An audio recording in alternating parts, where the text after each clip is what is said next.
And now a word from our sponsors. Check out CartKing.com, 877-986-7771. Have you ever thought about opening your own mobile cart?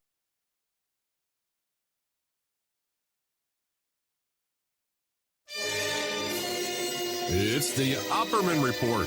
Join digital forensic investigator and PI Ed Opperman for an in-depth discussion of conspiracy theories, strategy of New World Order resistance, high-profile court cases in the news, and interviews with expert guests and authors on these topics and more. It's the Opperman Report. And now, here is investigator Ed Opperman. Okay, welcome to the Opperman Report. I'm your host, private investigator Ed Opperman, and this show is brought to you by CartKing.com. That's cart-king.com, and it's 877-986-7771. Now, have you ever thought about opening your own mobile cart or kiosk business? Perhaps the current business you have right now wants to add multiple point-of-sale locations across the country quickly. Maybe the facility you manage, like an office building or a warehouse, you want to kickstart extra revenue by adding coffee, food, or retail services down there in the lobby. CartKing.com can be the answer to your needs.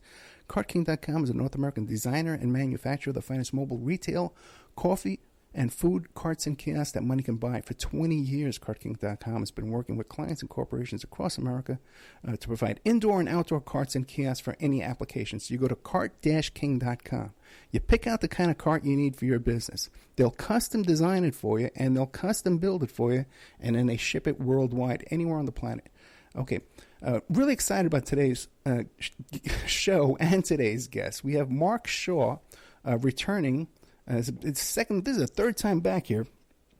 He contacted me early this morning with an email from markshawbooks.com. This new book called Denial of Justice.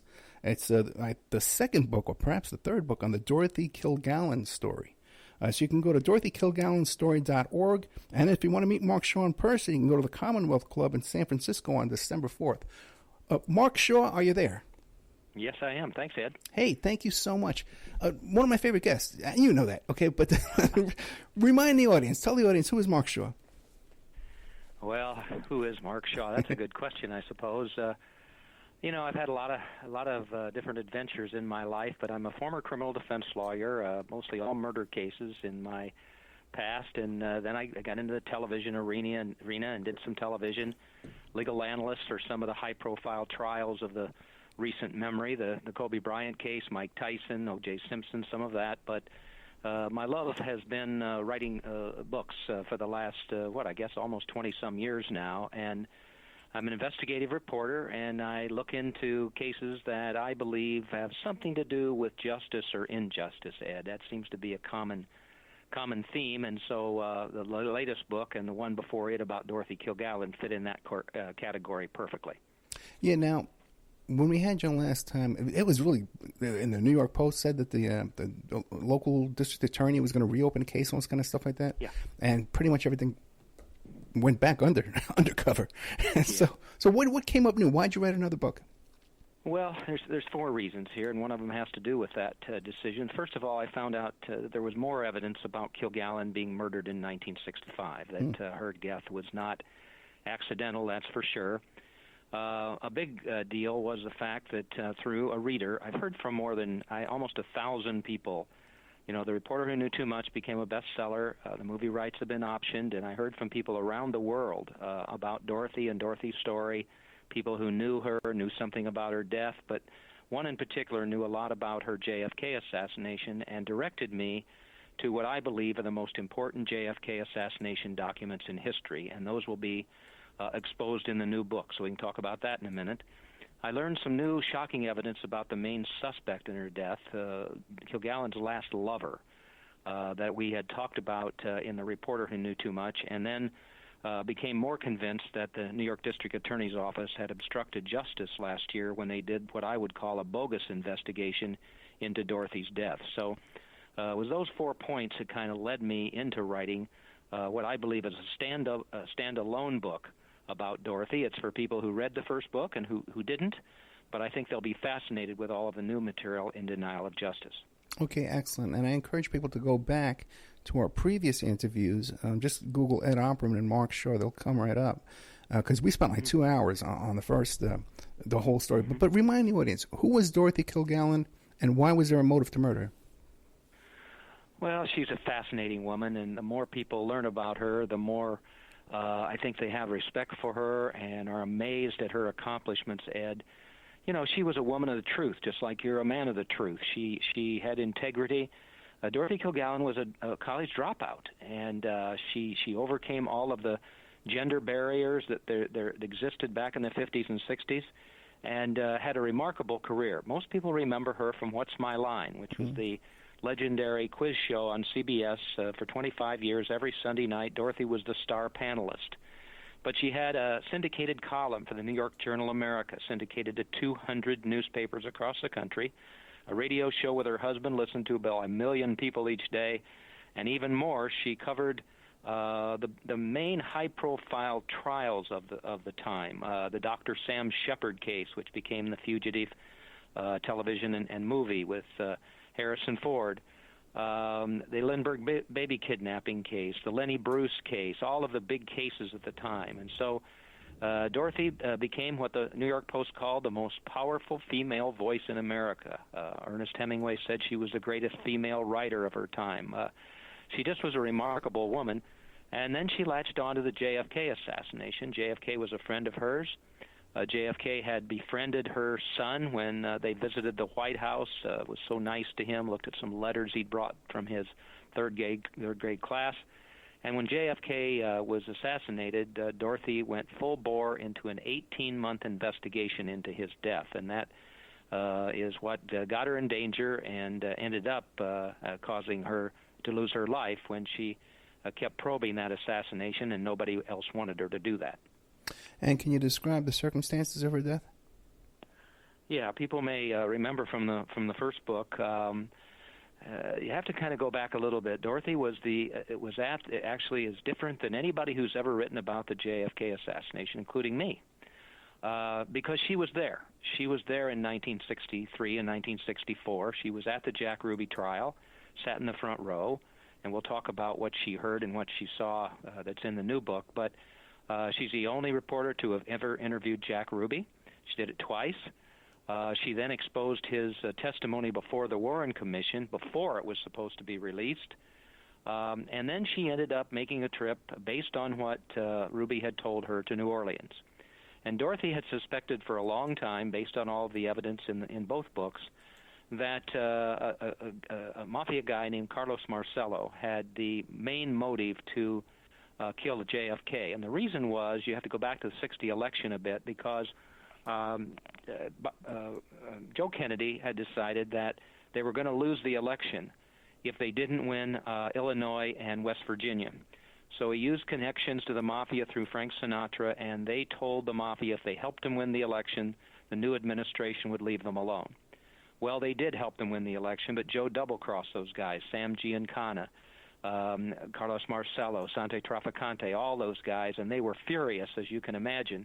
Bobby Kennedy became Attorney General and then deported Marcello to Central America. He got back in the country, and RFK kept going after him. Well, Dorothy knew what made sense, that Carlos Marcello hated Bobby Kennedy so much and would have killed him, except that he knew that JFK would come after whoever did it with everything the government had. So he had JFK killed, and that made Bobby Kennedy powerless.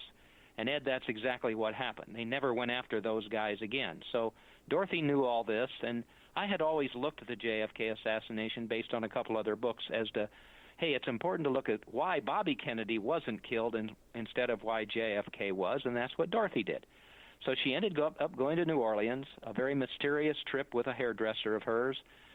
She had, I believe, linked Oswald, Jack Ruby, and Marcello, and then she went back to New York and started blabbing to everybody that she was going to crack the case wide open. She had all the goods. She was writing a book for Random House and all of that, and unfortunately then, shortly thereafter, She was found in a bedroom she never slept in, a bed she never slept in, wearing a hairpiece, eyelashes, and her makeup, and then and died on November 8, 1965, there in an obvious staged death scene. There was no investigation of her death, and that's where I picked it up when I started to look into writing the first book, The Reporter Who Knew Too Much About Dorothy. You know, you forget how pivotal she was to all this. She was right in the middle of all this going on here, and then she turns up dead. And you forget how important she was to this story, to the whole JFK story. So now, yeah, she really was. Yeah. Again, because she was there, and we can hit the third point right now because it's so important. For a long time, I couldn't figure out all of the columns she wrote blasting the Oswald alone theory that J. Edgar Hoover had proclaimed and all of that, and she wrote these columns blasting all that. I could never quite figure it out. Well, in the middle of 2017, a lawyer here in San Francisco or in California, called me and said, "Mark, listen, I bought your book at 5 o'clock. I read it by the time I went to bed, and I have something for you that I don't know that you know too much about." And I said, "What's that?" He said, "It's the Jack Ruby trial transcripts." The Jack Ruby trial transcripts, and I learned that they had been buried for 50 years. He said, "Mr. Shaw, I'm going to send those to you," and he did, Ed. 2,000-plus pages of the original documents of the whole Ruby trial. It took me about 2 weeks to go through them. If you stack them up, they're almost 1.5 feet tall. And I started looking through there, and I quickly understood why Dorothy was the only reporter blasting that Oswald alone theory that Hoover said. I'll just give you 2 or 3 excerpts. The excerpts are in the book. We actually have the actual page in the new book too. But here's 3 or 4 things, and I'll be interested to see what your reaction is. The first one is that there was testimony that Jack Ruby was in the Dallas Morning News offices at the exact same time JFK entered Daley Plaza, and that he watched the assassination through a window into Daley Plaza. And what does that mean?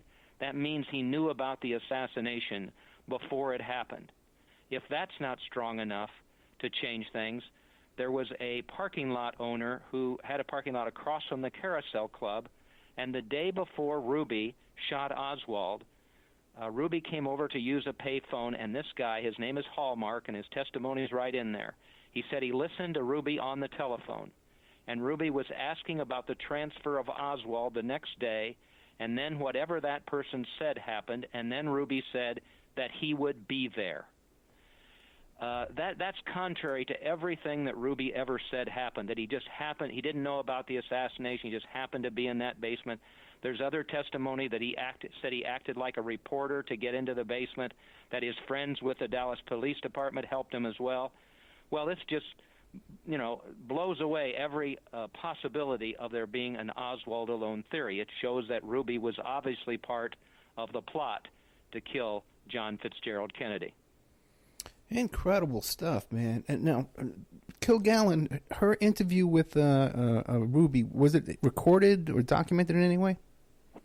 No, you can go to the DorothyKilgallenStory.org, and, Melvin Belli was Jack Ruby's main attorney, but his co-counsel was Joe Tonahill, a local Texas lawyer. And on the DorothyKilgallenStory.org, there's an interview with Joe Tonahill where he talks about how the interview with Ruby happened. And you have to understand what I just told you that's never been released before. What I just told you has never been released before until it's in this book, this new book. And then people will be able to read that and then watch that video, because Tonahill talks about how Dorothy ended up with the only 2 interviews of Ruby, and he describes how Ruby was very impressed with her, and she finally said she wanted to talk to him because they had a mutual acquaintance. And they sat behind the railing in the courtroom. I have a picture of that courtroom in the new book, and then talked to him twice, both times for somewhere around 8 or 9 minutes. And no, nothing was recorded. Dorothy made her notes. She wrote a column about it, just kind of summarizing kind of what happened there and what Ruby was like and all of that. But she was saving that, you see, for that book that